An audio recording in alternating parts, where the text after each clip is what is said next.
Come to news talk with very Sameer. राजनीतिक गलियारों में एक जो चर्चा है वो लगातार जोर पकड़ रही है कि भारतीय जनता पार्टी का जो अध्यक्ष का पद है उसके पद को लेके जो है वो डिसीजन फाइनल नहीं हो रहा है। जेपी जो नड्डा साहब हैं, जयप्रकाश नड्डा साहब, वो कंटिन्यू कर रहे हैं। प्रेसिडेंट जो है, अध्यक्ष national president Bharatiya Janata party का, वो कंटिन्यू कर रहे हैं। इसके साथ साथ वो सेंट्रल गवर्नमेंट के अंदर कैबिनेट मिनिस्टर भी हैं। यानी एक तरह से नड्डा साहब को एडिशनल चार्ज दिया गया है।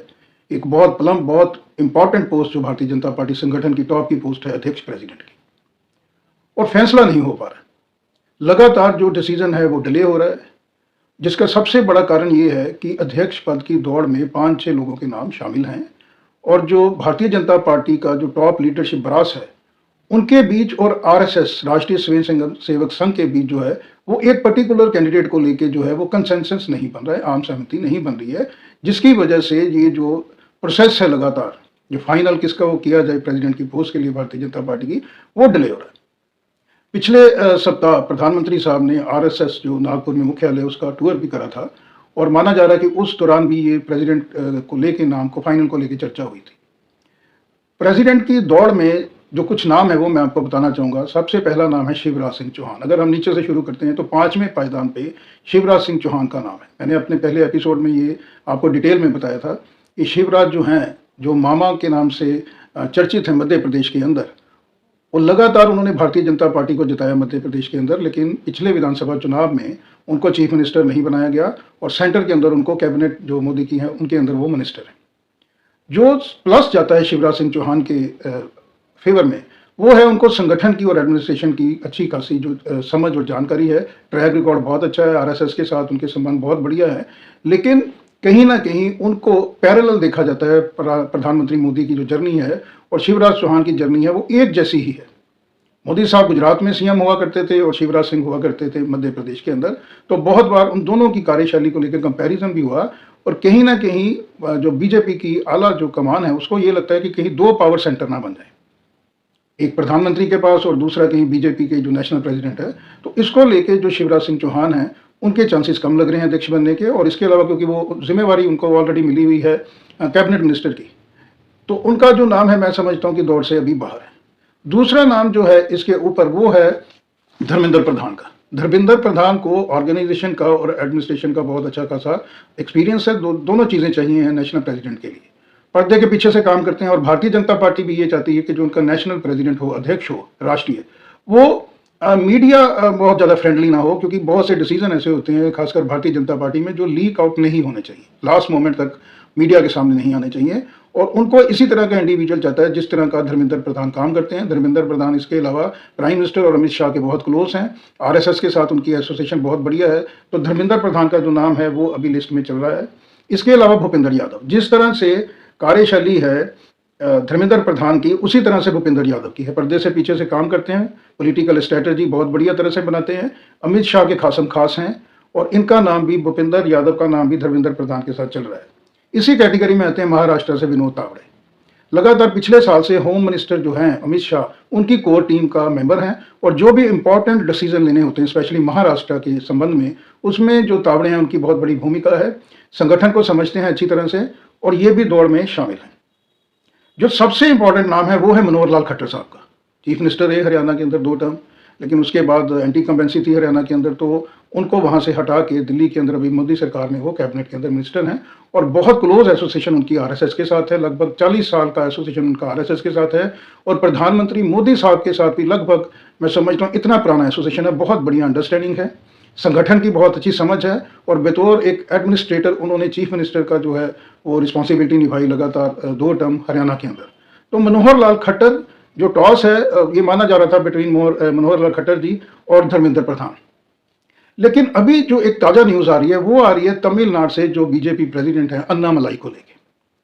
अन्नामलाई जो हैं वो जो प्रेसिडेंट का इलेक्शन ड्यू है तमिलनाडु में भी भारतीय जनता पार्टी, और अन्नामलाई ने ये अनाउंसमेंट कर दी है कि वो अभी जो प्रेसिडेंट की जो पोस्ट है तमिलनाडु के अंदर उसके लिए वो कंटेस्ट नहीं करेंगे, यानी स्वेच्छा से उन्होंने अपना नाम ले लिया है वापस। इसका रीज़न ये है कि होम मिनिस्टर साहब ने टूर किया था तमिलनाडु का, और तमिलनाडु से जो एआईएडीएमके के प्रमुख हैं पलानीस्वामी, उन्होंने भी एचएम होम मिनिस्टर से मुलाकात की थी, क्योंकि अगले साल जो है वो तमिलनाडु के अंदर चुनाव होने वाले हैं। और तमाम कोशिशों के बावजूद भारतीय जनता पार्टी का जो कमल है वो नहीं खिल रहा है तमिलनाडु के अंदर। 2024 में बहुत ज़्यादा जोर लगाया था अन्नामलाई ने, भारतीय जनता पार्टी की टॉप लीडरशिप ने, और वो मान रहे थे कि 3 या 4 जो लोकसभा की सीट्स हैं भारतीय जनता पार्टी जीत सकती है तमिलनाडु से। लेकिन तमाम कोशिशों के बाद भारतीय जनता पार्टी का तमिलनाडु में जो है वो अकाउंट नहीं खुला, जिसकी मुख्य वजह ये माना जा रहा है कि भारतीय जनता पार्टी का टॉप ब्रास और स्टेट का जो टॉप ब्रास है, लीडर्स हैं कुछ, वो ये चाहते थे कि अलायंस हो जाए भारतीय जनता पार्टी का एआईएडीएमके, जो जयललिता जी की पार्टी थी, उन्होंने फॉर्म किया था। और अगर अलायंस हो जाता तो डेफिनेटली जो डीएमके है, जिनको बहुत प्रचंड एक उन्होंने जीत हासिल की 2024 के लोकसभा चुनाव में, वो जीत जो है वो स्टैलिन सीएम को नहीं मिल सकती थी।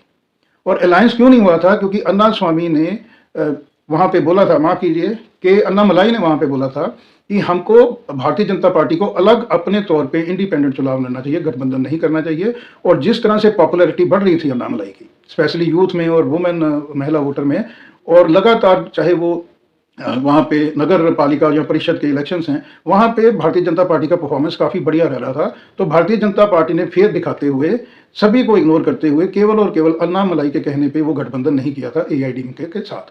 और नतीजा जो है वो भारतीय जनता पार्टी के लिए कोई बहुत बढ़िया नहीं रहा। लेकिन फिर भी जो बहुत बड़ी एक अचीवमेंट थी, अन्नामलाई ने वहाँ पे जो डबल डिजिट में पहली बार जो वोट शेयर है वो लिया भारतीय जनता पार्टी का।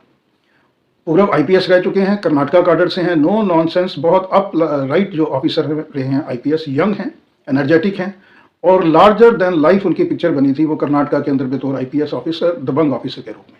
तो अभी अमित शाह की जो स्ट्रेटजी है वो यही है कि कोई नया चेहरा जो है तमिलनाडु के अंदर वो प्रेसिडेंट बनाया जाए भारतीय जनता पार्टी का, क्योंकि एआईडीएमके ने ऐसा माना जाता है कि एक शर्त रखी है कि अलायंस तमिलनाडु में तभी होगा भारतीय जनता पार्टी का उनके साथ, अगर अन्नामलाई वहाँ पे अध्यक्ष की पोस्ट पे नहीं हो। तो ये पक्की बात है कि अन्नामलाई को तमिलनाडु से अब बुलाया जा रहा है दिल्ली। और दिल्ली के अंदर पिछले, मैं समझता हूँ 12 घंटे से ये लगातार चर्चा चल रही है कि भारतीय जनता पार्टी के अगले अध्यक्ष होंगे के अन्नामलाई साहब तमिलनाडु से।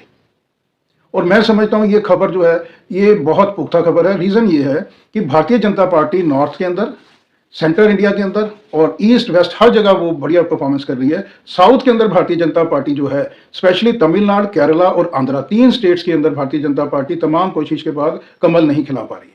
और अगर अन्नामलाई जैसा एक इंटेलिजेंट, डेडिकेटेड, ऑनेस्ट पूर्व आईपीएस ऑफिसर अगर भारतीय जनता पार्टी के प्रेसिडेंट बनते हैं तो डेफिनेटली साउथ के अंदर जो है 5 स्टेट्स हैं, केरला, आंध्रा, तमिलनाडु, तेलंगाना और कर्नाटका, ये 5 की 5 जो स्टेट्स हैं, बम्पर फायदा होने वाला है भारतीय जनता पार्टी को अगर साउथ से बीजेपी का नेशनल प्रेसिडेंट हो। और अन्नामलाई से बड़ा कैंडिडेट मुझे नहीं लगता है कि भारतीय जनता पार्टी को कोई मिल सकता है। जिस तरह से पिछले 3-4 साल से अन्नामलाई 24/7 अपनी सब्सिडी दे रहे हैं तमिलनाडु के अंदर, वो उसी तरह से काम कर रहे हैं जिस तरह से एचएम और प्राइम मिनिस्टर साहब दिल्ली के अंदर करते हैं। 24/7 वो अवेलेबल रहते हैं जनता के लिए। इसी कड़ी में इसी तरह लगातार मेहनत की है अन्नामलाई ने तमिलनाडु के अंदर, जिसकी वजह है कि वो 10% का वोट शेयर पहली बार मिला है भारतीय जनता पार्टी को।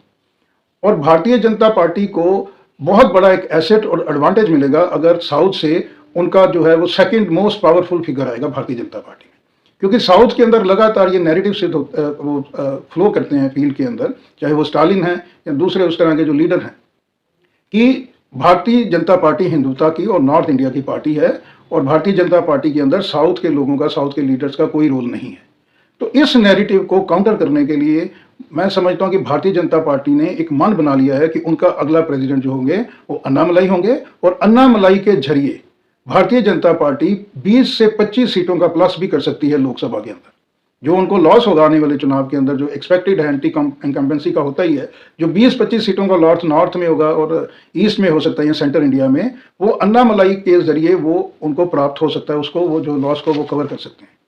तो बहुत ज़्यादा ये संभावना है कि जो अन्नामलाई हैं वो साउथ से आके भारतीय जनता पार्टी के पहले जो है जो महत्वपूर्ण जो सबसे बड़ी पोस्ट है प्राइम मिनिस्टर के बाद, संगठन की सबसे बड़ी पोस्ट है, वो अध्यक्ष बन सकते हैं। इसके पहले भी साउथ से कुछ नामों की चर्चा हो रही थी, क्योंकि बहुत ये लग रहा है कि भारतीय जनता पार्टी का अगला जो प्रेसिडेंट है वो साउथ से होने की बहुत ज़्यादा संभावना है, और डिले भी इसीलिए हो रहा है। तो मैं आपको बताना चाहूँगा, अन्नामलाई के अलावा साउथ से जे किशन रेड्डी, जो यूनियन मिनिस्टर इस वक्त हैं कोल एंड माइंस के, उनका नाम चल रहा है। वानिथी श्रीनिवासन जो बीजेपी के तमिलनाडु से एमएलए हैं, उनका नाम चल रहा है। और डी परमेश्वरन जो हैं मेंबर पार्लियामेंट आंध्र प्रदेश से, इनका नाम भी चल रहा है। ये दौड़ में ये 3 लोग भी बिल्कुल साथ चल रहे थे, धर्मेंद्र प्रधान और मनोहर लाल खट्टर साहब के। लेकिन मैं समझता हूँ कि कहीं ना कहीं होम मिनिस्टर जो अमित शाह, जो चनके हैं भारतीय जनता पार्टी के, वो बहुत लॉन्ग रन की जो समझ रखते हैं पॉलिटिक्स की। उन्होंने एक सोची समझी जो है, एक प्लानिंग के तहत, क्योंकि एआईडीएमके ने, जैसे मैंने बताया, एक शर्त रख दी कि भारतीय जनता पार्टी के साथ आने वाले जो विधानसभा चुनाव है तभी वो अलायंस होगा अगर के जो अन्नामलाई हैं वो वहां पे ना हो तमिलनाडु में एक्टिव।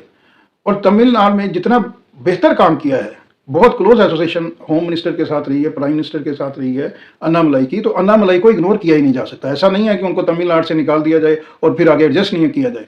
जिस तरह से लॉयल्टी से अन्नामलाई ने काम किया है भारतीय जनता पार्टी में, तो डेफिनेटली मुझे लग रहा है कि आने वाले जो भारतीय जनता पार्टी के अध्यक्ष हैं वो अन्नामलाई होने वाले हैं। और ये एक ब्रेकिंग न्यूज़ भी है। तो आज के एपिसोड में इतना ही, फिर किसी और मुद्दे को लेकर आपके सामने हाजिर होगा। तब तक के लिए नमस्कार।